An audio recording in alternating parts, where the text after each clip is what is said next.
All right, Shalom Aleichem Rabotai.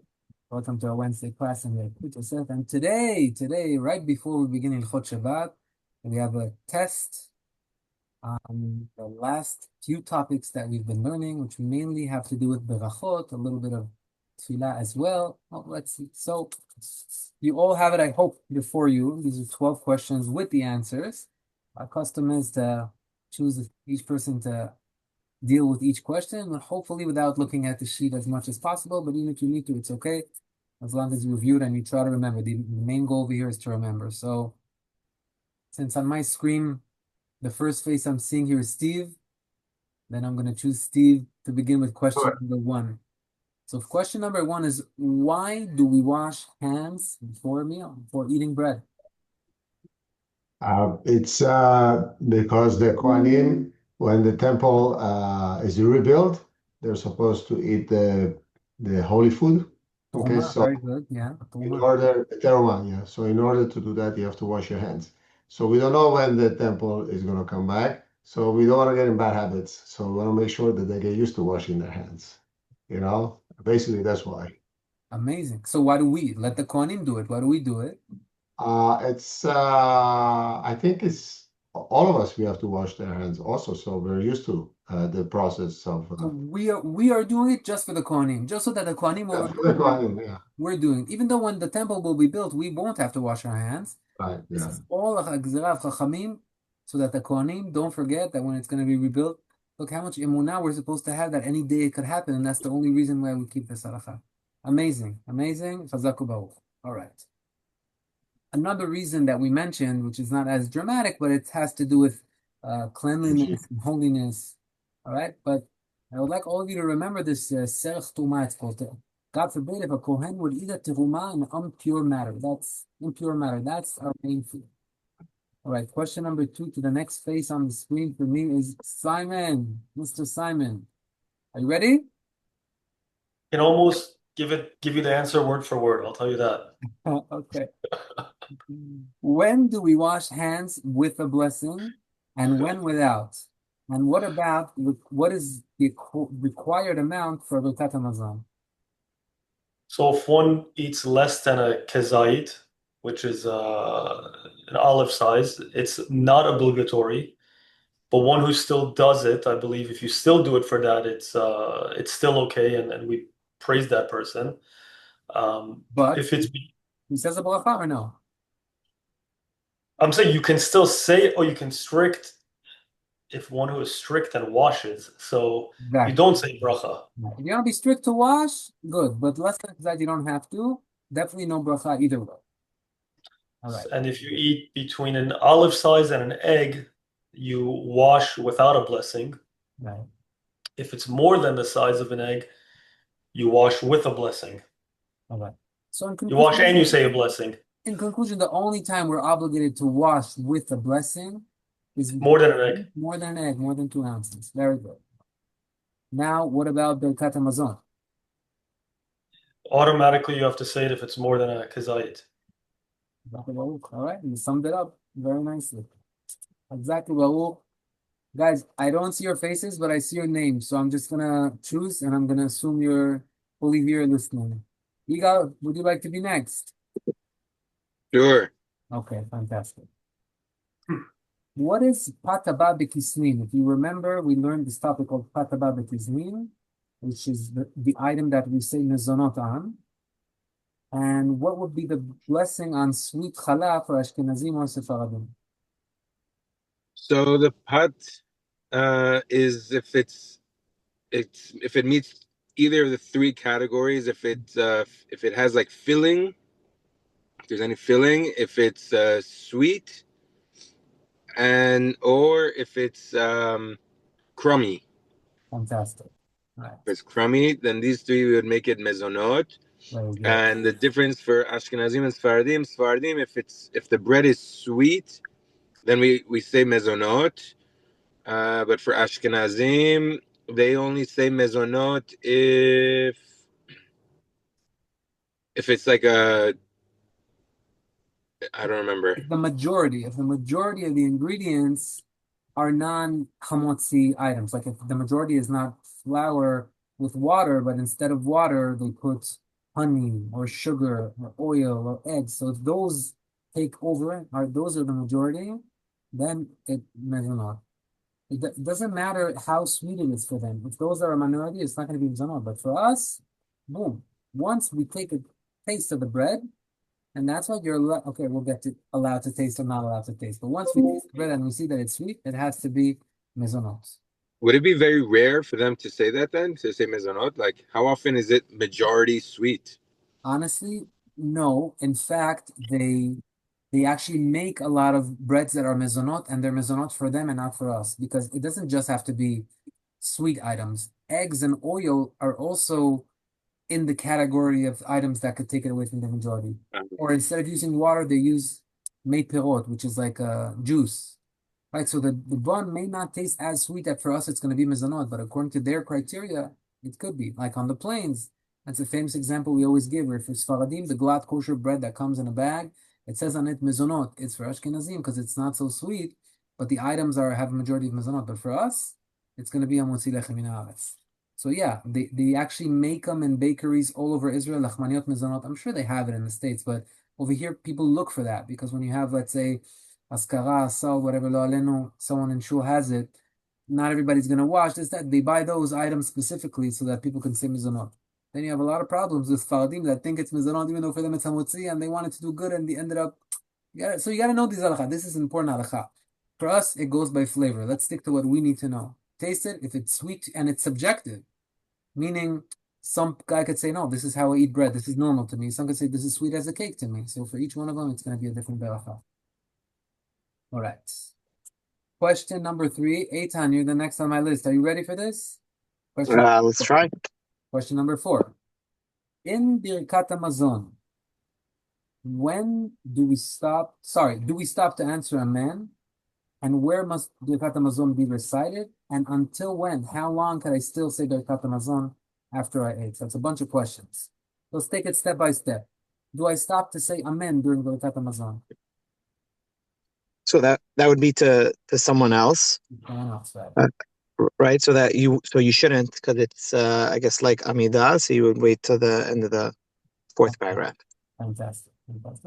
By the way, that's until Harachaman. Once we finish the 4 Barachot and we reach Haman, Okay. no additions, meaning those aren't the original Birkat Hamazon. This is stuff, you bust the balabait, you say this, that. It's very nice, but don't miss Barachot if you're already there. You're allowed to answer for Barachot over there. But in the middle of the 4 Barachot that we say, we're not allowed to stop from it. Right, like Amidah. Where must Birkat Hamazon be recited? Where you ate. Right? As opposed to what? Is there a bracha that you don't need to say what in the place that you ate? Like any other food, like a regular shakol where you take bread of fashot? Shakol, yeah. Regarding mezonot, we saw that it's a whole deal. Let's not get into that. But regarding shakol, Right. lekatchila, I could take a bar, whatever, a drink it one place, and I could drive somewhere on purpose and say, I was going to say bracha over there, no problem. It's not a requirement. But Birkat Hamazon is a requirement. By the way, when it says eat in the same place that you ate, a lot of the times we grew up like, no, I have to sit in my seat. It's good to sit in your seat. Right. Even if you're in the same room, as long as you see that place, if someone else is in the seat, you don't want to make him get up, you don't have to. As long as you're in the room and you could see the place that you ate, it would be fine as well. And of course, the important question is, until when? I just ate bread a while ago. Until when can I say Birkat Hamazon? Until as long as you're full. So it can be a few hours even sometimes. Fantastic. So let's divide it into 2. If I ate until I was full, like the pasuk says, "V'achalta v'savata," you ate and you become full. As long as I feel full, I could say he's right, even if it's 3-4 hours after. But what happens if I ate a kazait? We learned before that if I eat a kazait, I still have to say Birkat Hamazon, but I'm not full from kazait. I'm 20 pounds. I gotta, on a good day. So what do I do? Until when can I say Birkat Hamazon in that case?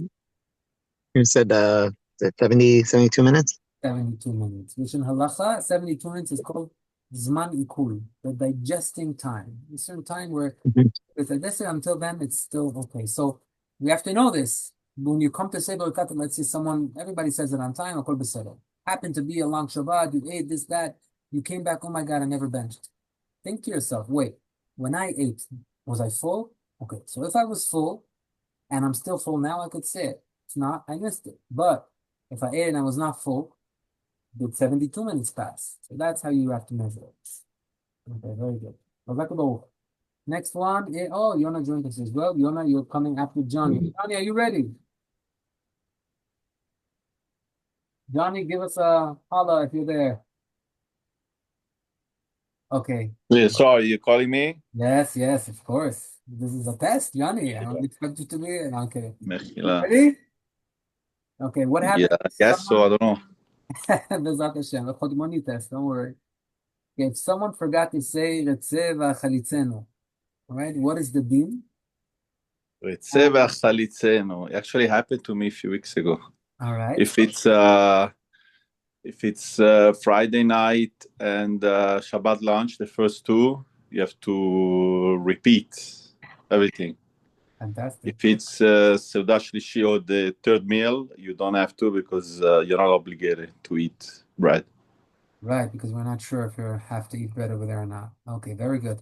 And what happens, not if I forgot to say Retzeh v'achalitzenu, but I finished and then I said, did I say? I'm not sure if I said Retzeh v'achalitzenu. Then do I repeat it or no?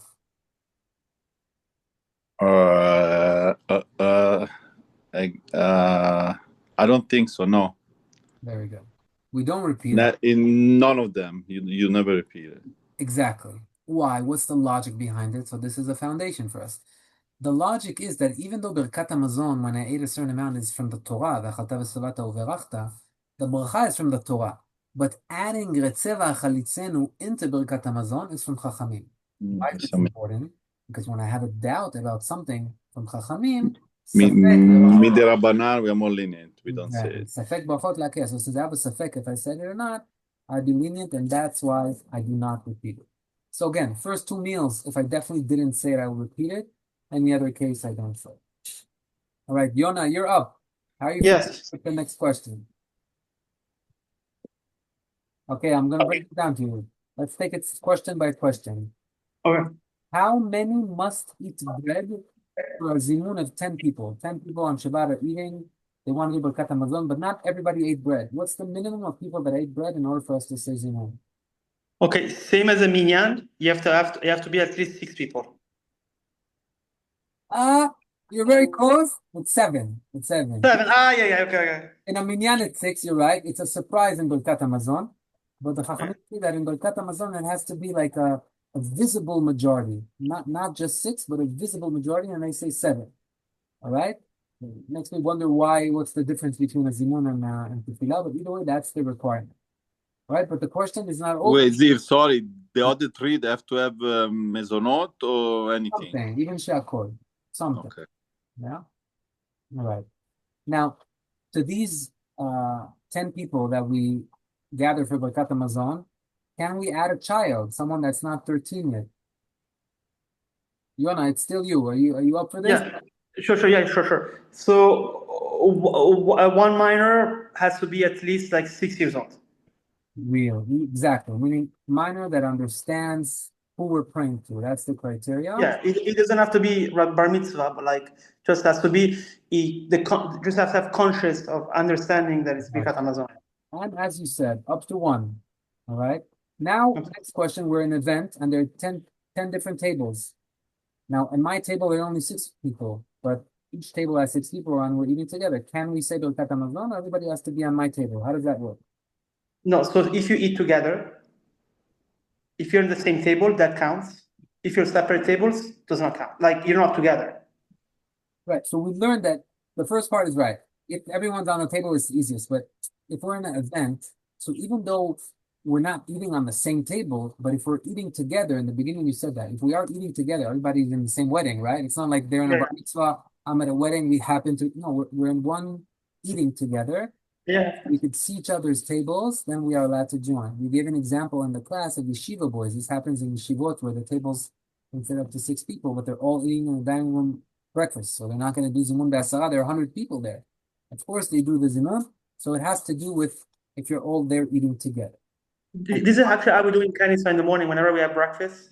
Like we all, even for like there's different tables, we're all counted as one. Yes, exactly. That's a good example. That's what I'm saying. These questions are very relevant for everyday situations. You don't have to just look at the three people on your table if they're all eating together. Although you could say in breakfast that maybe not everybody's eating together because one guy came from one minyan and he stayed to learn, so he came a little later, and one guy left the other minyan a little earlier. They didn't necessarily start together, and it's a little bit different. In a wedding or an event, for sure, everybody's there eating together. But yeah, if you eat together, even on different tables, you'll be joined. And finally, if I'm at that wedding that we're talking about, and I know that my wife told me at 11 o'clock, I need you to pick up some fish from the supermarket for me. So I'm not staying here till the end. In our weddings, the Sheva Brachot are at the end. Bezrat Hashem, soon for the Simcha in our shiur, Bezrat Hashem, dear Steven and Giacomo, Bezrat Hashem, Yebus Machot B'Yisrael. So the Sheva Brachot is going to be, I don't know, 12 o'clock. I know I'm missing that. And that's when they're doing the joint Birkat Hamazon. So do I have to stay for that? Or is there a way for me not to stay for that if I'm eating bread with everyone? You got the longest question. Yeah, I got the long question. You're not required to stay. Right. So you're not required to stay if, and there's an if. If your wife asks you go do this task and it's important, then you're not required to stay. No, you're trying, but you're not using the cheat sheet. I see. At least we know you're not cheating. No, what we said is that I'm not cheating. I'm just using logic. Exactly. Okay. So sometimes logic works, but in this case, we have to remind ourselves what the halacha is, that it has to do with the Sheva Bochot. Meaning, if I'm at a party and there's Zimun Be'asara and I'm eating with them, theoretically, I have to say Birkat Hamazon with them. So what's my way out? Because I know I'm not going to stay till the end. Do I have to not eat bread? We answered no. You're allowed to eat bread, but when you're eating the bread, you're doing the amotzi. Even though you're sitting on the table with other people, have kavanah in mind. Look how powerful the kavanah in Judaism is. Have kavanah in mind. I'm not eating with everyone. And even though you're eating with them, it's like you're not eating with them. You don't have to stay for the Birkat Hamazon with everyone. You can do your own Birkat Hamazon. Eitan, you are next. Chazak u'baruch, Yonah. Eitan, you ready? Yeah. All right. Falafel that contains flour. What would be the blessing and why? So let's just assume you bought it from a restaurant. You can, I guess, plainly say it's she'akol.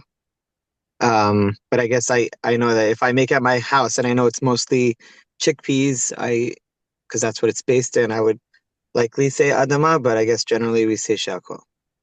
Right, very good. So halacha lema'aseh, but maybe before we jump to halacha lema'aseh, there's a reason why I said if it has flour, do we say mezonot on it? Why did I ask that question? Because we learned, let's see, this is for everyone who remembers, when do we say mezonot when there's flour in our food? It has to be for one out of two reasons that the flour is in there. It's for flavor. For flavor or to fill me up. Right. If flour is there for one of those reasons, it's mezonot, even if it's 1/100th of the food. Nothing at all. If it's for that reason, I say mezonot. But if the flour is just to give it a shape, and that's why people put flour in falafel bowls. That's why I asked this question, because falafel bowl is a classic case where we have flour in it, but it's not there to fill us up, and it's not there to give us Right. different shape. So that's why it's not mezonot, which is surprising, because anything else that has flour, it's usually there for one of those, and it will be mezonot.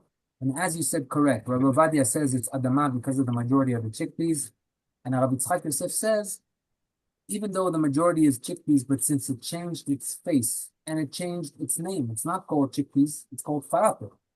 This is because of these changes, we could say she'akol. Halacha lema'aseh, if you do either adama or she'akol, you have what to rely on, and both will be fine. Sorry, Ziv. So schnitzel, it's we spoke about it, but I don't remember. Conversation has the most controversy around it. Yes, because a lot of people say shakol, most of the people. But you know what? Let's keep it easy. Since we are learning Yalkut Yosef, we're going to tell you the halacha of the Yalkut Yosef, so that this is what we learned over here. No, there are other opinions.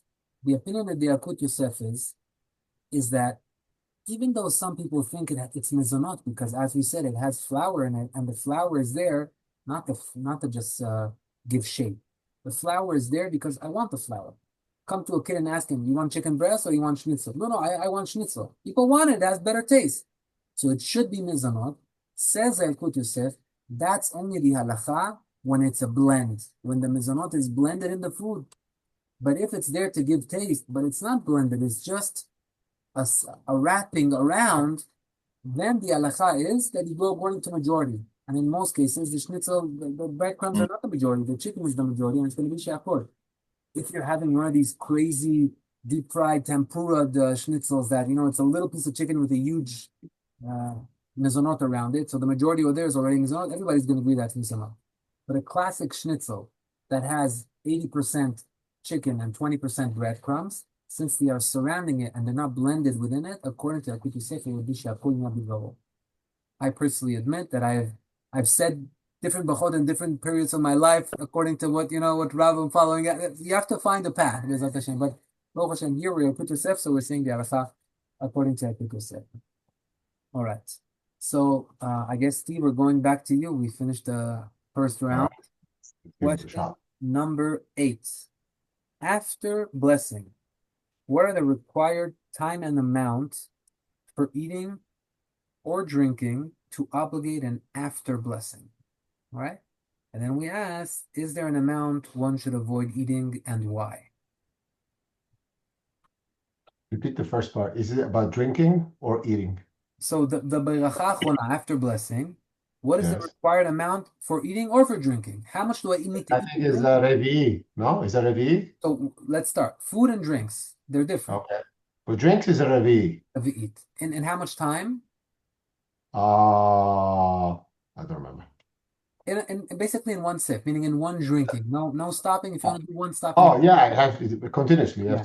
Like by the way, like in Pesach, we have to drink a revi'it wine in each one of the cups. You can't just take a little sip and wait a minute. You missed it. It has to be in a row in order to complete the mitzvah. That's when you obligate yourself. So that will require a beracha achona. That's with drinking, which is revi'it is a lot. It's like we said here. It says here 75 to 90 grams, but I wrote the test in Hebrew, and ChatGPT translated from to English. So he invented these numbers. I didn't write these numbers, the 75 to 90. I just wrote the revi'it. I guess he added it on his own according to his knowledge, which I don't always trust. But revi'it usually is around, let's say, they say kos, gematria kos is 86. So a lot of guys say 86 grams. Okay, well, whatever it is, it's around 3 ounces roughly. That's for drinking. What about eating? Eating is the size of an egg, I think, no, if I'm correct. So like we said before, actually, this is what we were speaking about with Simon, the second question. Yeah, so once you eat a kazait, not an egg is for, actually what you're saying is from the Torah. From the Torah, we need an egg. We need to be full. But according to Chachamim, even a kazait, Am Yisrael accepted it upon themselves to say Birkat Hamazon. The question is in how much time. If I eat a kazait in an hour, I don't have to say Birkat Hamazon. What's the time period that Yalkut Yosef says? I don't know. It says 7.5 minutes. 7.5 minutes, okay. Yeah. It's today achila for us. By the way, this is the same amount of time that you have to eat the matzah and the leseder. Remember, I don't know if you guys noticed, but a lot of people say, Russia, you have to eat it in a certain amount of time. Why? Because that's considered the normal speed of eating. So it's not the time for chit-chat. You have to focus on eating the matzah. Rabbi Chaim, by the way, holds that the time is shorter than that. He tested it. He took a kazait. He said, let me see how long a normal person it takes him to eat a kazait. He got to a much lower number. But again, since we are learning Yalkut Yosef, I'm going to stick to this opinion, or else we're going to be all over the place. Right. The question, I missed the shiur. Does Yalkut Yosef bring up like a whole piece of fruit or a whole piece of something as something that requires after blessing?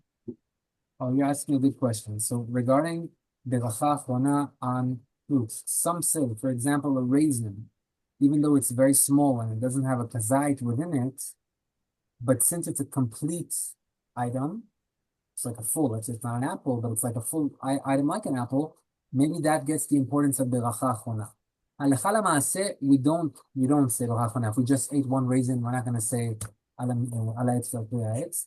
However, he does say, it's brought down in the poskim, to avoid that. Meaning, if you're eating kazait, then don't eat a full item.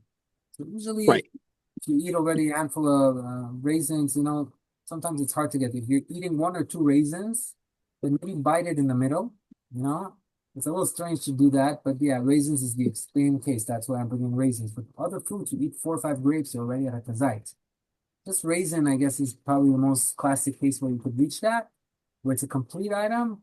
So try to avoid. Now we're going to talk. There's certain. Oh, thank you for reminding me that, because the last part of the question that I Right. asked you, Steve. Oh, okay. Is there an amount one should avoid eating and why? So I'm going to answer that due to Eitan's question. The amount is anywhere between 18 to 27 grams of food, of bread. Why? Because there's an opinion that a kazait is 18 grams. Convention Bashol holds like that, which was the chavruta of our rabbi, Rav ben Eliyahu ben Chaim. However, Avadia and most Faradim hold that a kazait is 27 grams. So what happens? Anywhere between that gap, according to one opinion, you have to say Birkat Hamazon. According to another opinion, you don't. So Chachamim say, don't put yourself in that doubt. If you're going to eat a little, eat less than 18 grams, or eat more than 27. Don't eat an amount in between there, because you are going to bring yourself to a safek, okay? Eitan, thank you for bringing that up. It reminded us of the end part of the question. Okay, guys, in 3 minutes, we have 4 questions. Let's do this fast. Someone tasting food, does he have to bless or not? Can one taste bread to know if it's sweet? Can one smell spices before blessing on them? Simon, you're next on line, one by one. So if you're just tasting it to check the flavor, you don't say a blessing. But if you want to enjoy that small piece, you do say a blessing. Fantastic. You are allowed to try it to determine whether it's hamotzi Right. or mizonot. That's what I was referring to with the pizza. It's like, or with the bread on the plane. Rabbi Yalkut Yosef says, taste it. Taste it. After you understand if it's sweet or not, then decide if you're doing hamotzi or mazana. Very good. And it's the same thing with the spices. You're allowed to smell them to check if they have a fragrance or not before you bless them. Fantastic. Very good. Next was Igal, if I'm not mistaken, right? Igal, Birkat Gomel. Give me the 4 people that have to say Birkat Gomel. When you travel by sea, when you recover from being sick, when you get out of jail, and So you said travel, but you could divide that into 2. There are 2 types of traveling. One is traveling in a by desert. air and by land. Oh, one is like when you travel through the sea and then you get to the land, Exactly. and another is just traveling in general, like flying or Right. driving far long distances. Right. Very good. So the Halakha calls it Yordei Hayam, is those that travel in the ocean, and Orchei Midbariyot, those that go in the desert. You explain that today that you don't have to go to the desert. 72 minutes outside of your territory is already going to be something that obligates you to have. Regarding a sick person that recovered, it's not just like a cold or something like that. It has to be someone that was sick in a way that he needed to lay down. Right? So if he rises from that, then he will save a Kappa. Next question. Johnny. Do we say Shechianu on a talit or tefillin, and why? We don't say Shechianu On on the tefillin. You asked? No, we don't say Shechianu on tefillin no Shechianu. Very good. Why? because we say Shechianu usually wherever it's something new or as a specific time of the year or something that doesn't come every day or every time. It's just once a year. Mitzvah that comes from time to time. That's the definition. Like Yes, mitzvah, that's like when usually we say Shechianu. So why on talit we do say Shechianu? Why? And also we do it every day. Talit, we say Shechianu. Yes. Oh, the first time we buy talit. We're only talking about the first time. Oh, because it's a new, because you're buying a new thing. It's also a new thing. So the first time you, yeah. There's a fundamental difference between a talit and a tefillin, which is that a talit is, at the end of the day, it's a clothing item. It's something that I wear.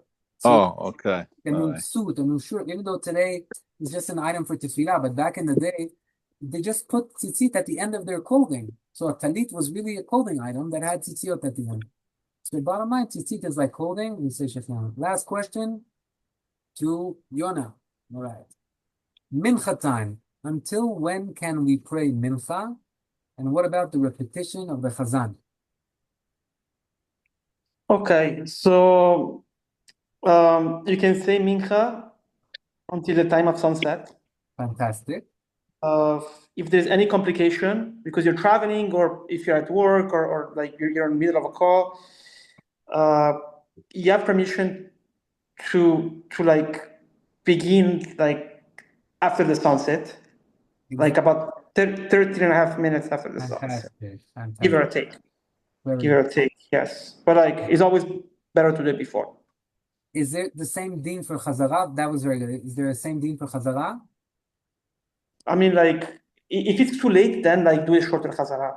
It's just there is no time. You know what I mean? So yeah, so we said like this. We said that for chazara, if I start, but I know that I won't, I started within the 13 and a half minutes, like you said, but I started 2 minutes before that. I started 11 and a half minutes after Shkia. I know that I'm not going to finish the chazara of the Amidah before 13 and a half minutes pass, says the Yalkut Yosef. In that case, you don't do the chazara. You only do it if you know that you're going to be able to finish before those 13 and a half minutes. That's as opposed to a single person, that when I pray mincha on my own, I'm allowed to start, even though I'm going to finish my personal Amidah after the 13 and a half minutes. With the chazan, it's different. He has, when it's for the crowd, it has to finish before. But Chabad do it anyway. Chazara. Chabad have their own rules. They don't follow Yalkut Yosef. They follow Shulchan Aruch Harav. Baal HaTanya wrote a book of halachot, and that's the halachot for Chabadnikim, and they have their own time, and we respect it, but they're very different. And a lot of halachot, they're very, very different. Right here. Rabotai, I want to tell you that I'm very proud of you. We've completed a lot, Baruch Hashem. The test was great, and next week, finally, we're getting to the essence of being a Jew, Yalkut Shabbat. Very, very important. So I'm looking forward, Bezrat Hashem. Until then, next time, give us the question without the answers. I don't know if everybody. No, it's a bad idea. It's a bad idea. I reject. Thank you, Ziv. Thank you. Thank you. Thank you so much. Thank you. Zak Baruch.